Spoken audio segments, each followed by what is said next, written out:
क्या है कि ये पॉलिटिकल एनालिस्ट थे, घर घर मोदी हर हर मोदी यही पहुंचाए थे 2014 में, चाय पे चर्चा यही करवाए थे, 2 करोड़ युवाओं को रोजगार यही दिलवा रहे थे, पेट्रोल और डीजल के दाम को कम यही करवा रहे थे। आज भी झूठ की बुनियाद पर है। मुझे बहुत सारे लोगों ने कहा कि पद यात्रा के दौरान हमारे घर पर आए थे, बोले अपने एक बेटा को दे दो, हम नेता बनाएंगे। अभी बाई इलेक्शन में मुझे किसी पत्रकार ने अभी रास्ते में फोन किया, 75 साल के 2 बूढ़े को अपना प्रत्याशी बनाया गया है, एक बेलागंज से और एक तरारी से। तो यंगस्टर तो 75 साल का आदमी क्या ही करेगा समाज के लिए।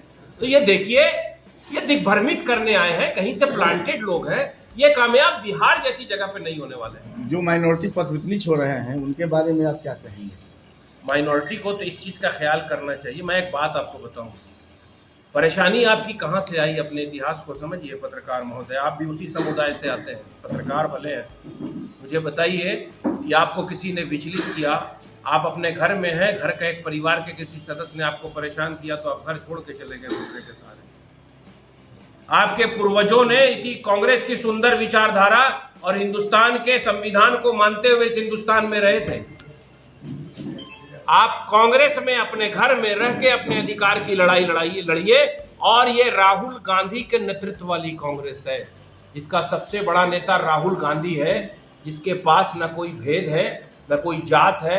वो इंसानियत की बात करता है, नफरत के बाजार में मोहब्बत की दुकान खुलवाने की बात। से जानना चाहेंगे कि आपने ये प्रेस वार्ता क्यों रखी है, क्या ख्वाहिश है?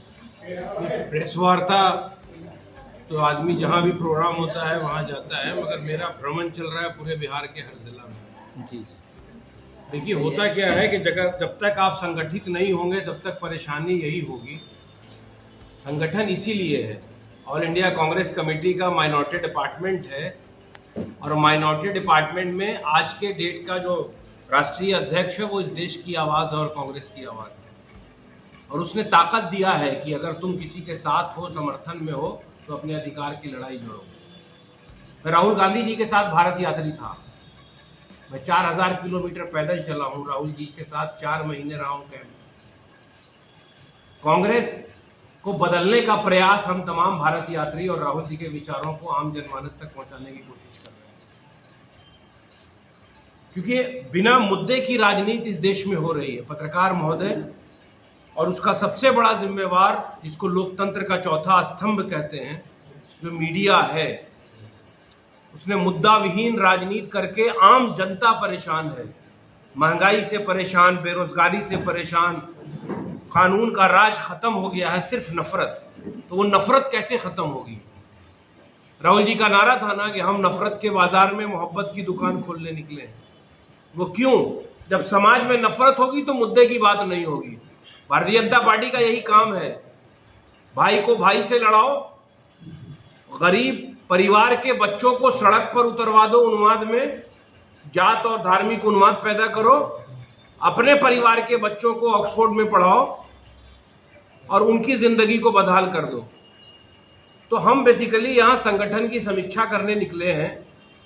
यहाँ पहले से हमारे नोटिफिकेशन से पहले से शमीम साहब यहाँ के अध्यक्ष हैं। तो मैं अगर भभुआ जिला में आया हूँ, कैमूर में, तो मेरी मीटिंग बेसिकली थी कि यहाँ प्रखंड अध्यक्ष कौन है, जिला कार्यकारिणी में कौन कौन लोग हैं, समीक्षा करेंगे। जब तक आपका संगठन मजबूत नहीं होगा, आपकी आवाज़ कोई नहीं सुनता है। और हम कांग्रेस के एक सिपाही हैं जो अपनी बात को लेकर निकले। वो सिपाही जी हमने देखा है, उम्र भी हमारा हो गया है, कांग्रेस को देखते देखते टिकट देने में आप लोग अक्सर विलम्ब करते हैं, क्यों?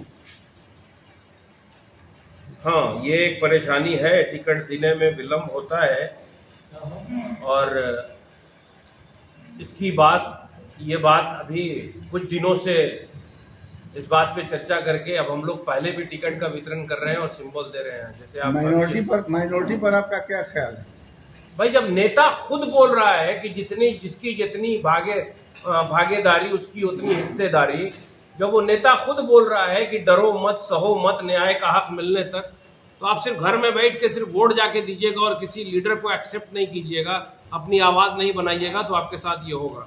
मुझे इस बात का पूरा विश्वास है, आने वाले विधानसभा के चुनाव में कांग्रेस पार्टी उन तमाम सीटों पर अल्पसंख्यक समुदाय के लोगों को अपना प्रत्याशी बनाएगी जहां उनकी आबादी है, जहां उनका वोट है। और समाज के हर वर्ग का प्रतिनिधित्व होना चाहिए, तभी उसका विकास हो सकता है। अभी आपने एक धरना प्रदर्शन किया है स्मार्ट मीटर को लेकर के। जब आप कांग्रेस, राजद और जदयू के साथ थे, उस वक्त प्रपोजल हुआ था इस मीटर का, उस वक्त आपने विरोध नहीं किया और आज कर रहे हैं, इसका क्या वजह हो सकता है? नहीं, हमने तो डे वन से विरोध किया है। कांग्रेस के इतिहास को पढ़िए और कांग्रेस की पॉलिसी को पढ़िए। कांग्रेस कभी पूंजीवाद के हाथ में नहीं जाती है, कांग्रेस हमेशा समाजवाद की बात करती है। और ये जो स्मार्ट मीटर और प्रीपेड स्मार्ट मीटर है जिसका विरोध कांग्रेस पार्टी कर रही है, जिसका सबसे पहला विरोध कांग्रेस का सेवा दल पटना से बोधगया तक पद यात्रा करके किया है और हर प्रखंड मुख्यालय पे इसका विरोध हुआ है। और अभी 16 तारीख को हर जिला मुख्यालय पर हमने विरोध किया और अपना ज्ञापन सौंपा। उसकी वजह क्या है पत्रकार महोदय? भारत आजाद है ना, संविधान है, और संविधान में ये मौलिक अधिकार है आम नागरिक का, जो बेसिक नेसेसिटी की चीज है। सरकार का काम क्या है? जनता के टैक्स के पैसे से सरकार चलती है। कोई प्रधानमंत्री, कोई मंत्री अपनी पॉकेट के पैसे से जनता का विकास नहीं करता। कांग्रेस की विचारधारा वही है जो गांधी का मंत्र था कि तमाम पॉलिसी वैसी बने जो समाज में अंतिम पैदान पे लोग बैठे उनको मिनिस्ट्री में लेके आए। आज की पॉलिसी क्या है? 80% भारत का धन जो है वो 10% लोगों के हाथ में चला गया है। कर्ज 10 गुना बढ़ चुका है। उसका एक छोटा सा उदाहरण आपको मैं देता हूं। जब आदरणीय मनमोहन सिंह जी प्रधानमंत्री थे 2014 तक, 47 से 14 तक इस देश का निर्माण होता है। इस देश पर पूरी दुनिया का सिर्फ 55 लाख करोड़ रुपए का कर्ज था, और आज पिछले 10 साल में इस देश पर 2,25,000 करोड़ रुपए का कर्ज है। हर भारतीय का परिवार कर्ज के तले दबा हुआ दुनिया में, मगर क्योंकि राजनीति मुद्दे पे हो नहीं रही है, राजनीति नफरत की हो रही है। इसलिए कांग्रेस और कांग्रेस के हम तमाम सिपाही मोहब्बत की बात लेकर निकले हैं कि नौजवान अपने रोजगार की बात करे, शिक्षा की बात करे, किसान अपने अधिकार की बात करे, महिला अपने सम्मान की बात करे, और वही नारा फिर से समाज में लगे कि हिंदू, मुस्लिम, सिख, ईसाई आपस में है सब भाई भाई। लास्ट में एक बात कंक्लूड करते हैं, सरकार का ये दायित्व बनता है कि आम जनमानस को पीने का पानी और बिजली प्रोवाइड कराए। ये कौन सी तानाशाही सरकार है जो बोले कि अगर तुमने पैसा नहीं है तुम्हारा अकाउंट में तो तुम्हारी बिजली काट दिया जाएगा।